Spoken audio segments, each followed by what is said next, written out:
श्री स्वामी समर्थ. हनुमान जयंतीच्या दिवशी गाईला खाऊ घाला ही वस्तू खायला दिल्यामुळे आपली किती कठीणातली कठीण इच्छाही पूर्ण होणार आहे.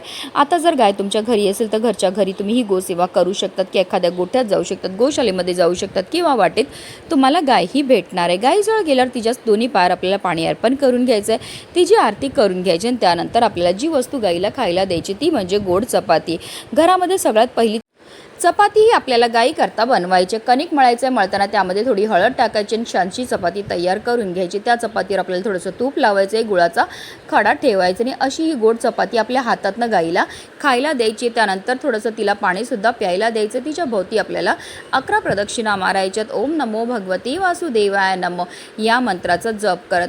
आता जर गाय स्पर्श करून देत असेल तर आवर्जून आपल्याला गाईच्या पाठीवर हात फिरवायचा आहे आणि आपल्या मनातली इच्छा ही व्यक्त करायची. हनुमान जयंतीच्या दिवशी ही सेवा करण्याला विशेष महत्त्व हे दिलं जातं.